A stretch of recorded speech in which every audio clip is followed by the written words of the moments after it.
Steadfast love of the Lord never ceases. His mercy. Hello there. Good to meet with you again. This is our Sunday school lesson for April 19th. And of course, this is a scripture from Esther. Book of Esther, and it covers a couple chapters, chapter 3, chapter 5,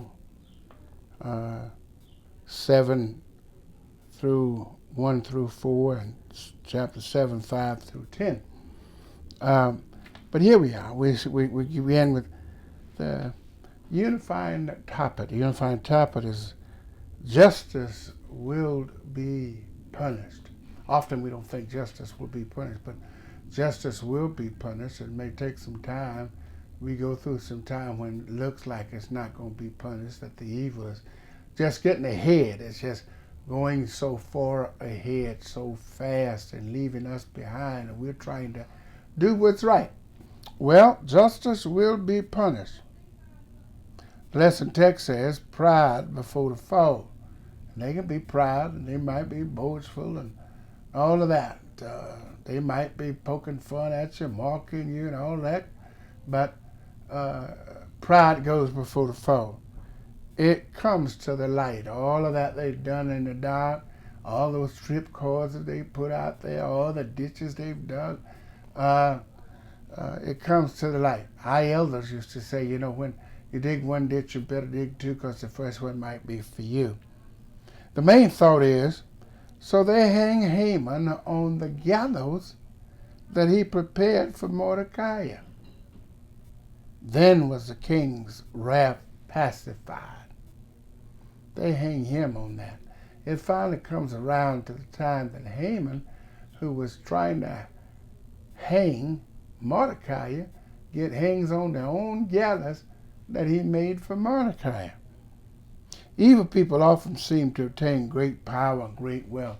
And in this particular case, if you follow the story, you know that Haman did both. He had power.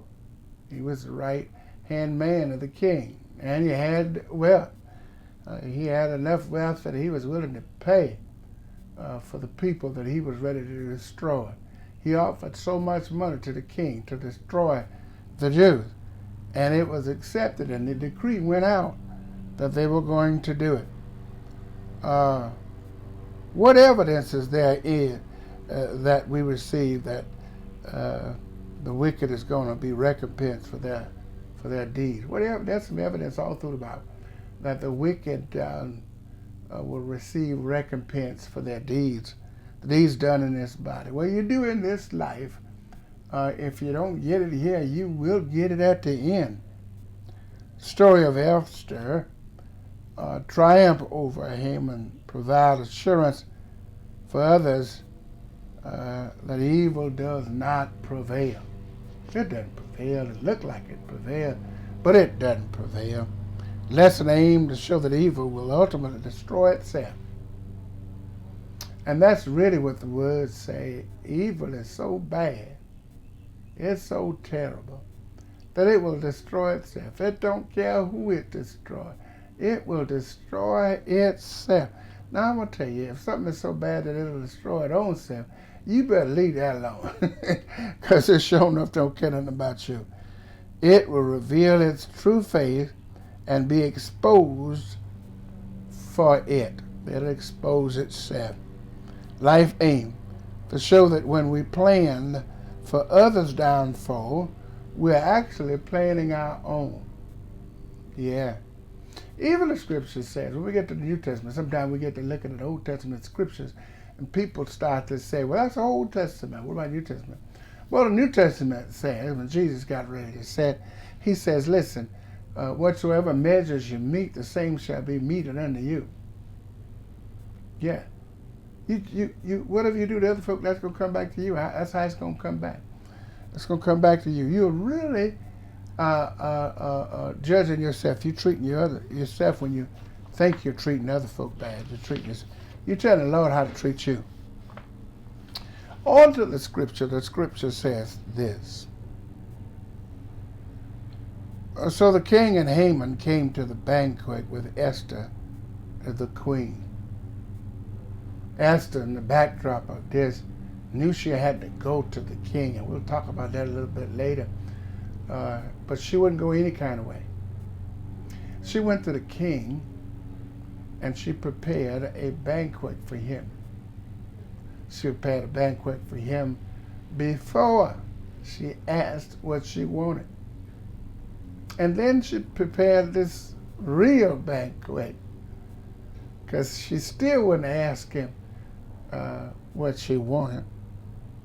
Verse 2 says, "The king said again unto Esther on the second day of the banquet of wine." Now, this banquet lasted 2 days. They've been drinking wine now for 2 days. Yeah. "What is thy petition, Queen Esther? And it shall be granted thee. And what is thy request? And it shall be performed even to the half of the kingdom." Now, he's 2 days in his wine, but he had better sense to give away all the kingdom. He gave away half of it. He says, "I give up to the half." And that's what the queen answered and said, "If I have found favor, if I found favor in thy sight, O king, and if it pleases the king, let my life be given me at my petition, and my people at my request." Listen, said, but, and this is what's happening to us. I mean, see the king just went, "Well, what is it? What's happening? What do you mean? For we are sold, I and my people, to be destroyed." We're sold to be destroyed, to be slain, and to perish. "But if we had been sold for bondsmen or for bondswomen, I'd held my tongue, although the enemy could not contravene the king's damage." If we were only going to be sold into slavery, I wouldn't be so concerned. But that's not what they want to do. They really want to destroy us. They want to annihilate us, kill us all, me and my people. Well, verse 5 said, "The king of Husha answered and said unto Esther the queen, Who is he? And where is he that doest presume to do such a thing in his heart to do so to you?" Where is this person? The king is ready to go to war, and he's ready to defend his queen and her people. And the king arose from the banquet, after Esther said, "The adversary, my enemy, is this wicked Haman." And I can imagine her pointing a finger at him. This one right here. Then Haman was afraid before the king and the queen. He's afraid now because Esther has fingered him. She has pointed a finger at him as that adversary, as that enemy that wants to destroy her and her people. And he knew the king was ready to handle the issue. Verse 7 said, "And the king aroused from the banquet of wine." Keep saying, boy, they was drinking wine. "In his wrath." Boy, that's a tough time to be. Deal with stuff. You're angry and you're drunk. Yeah, that's something. Yeah.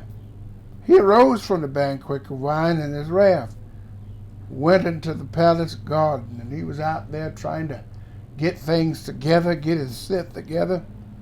Haman stood up to make a request for his life, trying to get Esther to change her mind, trying to get Esther to say something good about him, so that he knew the king was going to handle some business.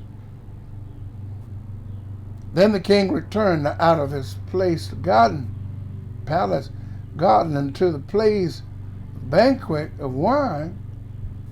And Haman, as he looked in his bedroom, is really on top of Esther. Then said the king, will he force the queen also before me in my own house? I know. We would say it the way, I know he didn't.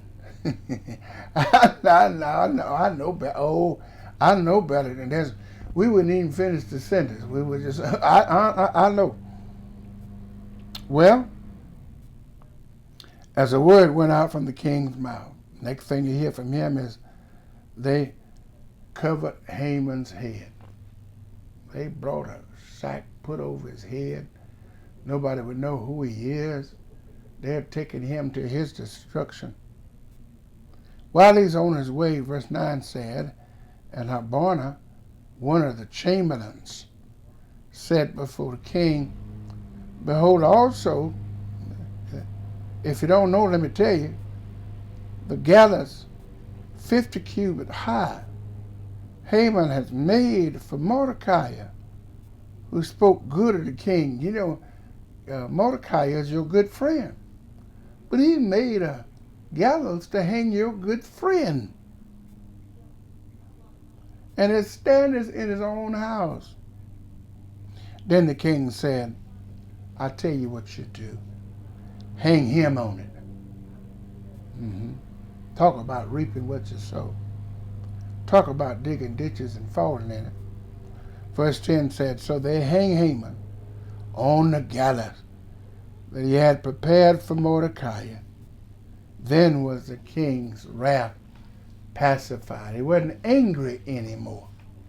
I simply want to tell you, don't try to live your life wickedly. Don't always set out to do evil for people, because it comes back to haunt you. What goes around comes around. What you try to do to other people might just be what's going to happen to you. My advice to you is do some good to other people so good can come back to you. Now, thank you for listening. Hope you got something out of the lesson. You be blessed. You be safe. And we'll see you the next time. Hallelujah. Bye-bye. Hallelujah.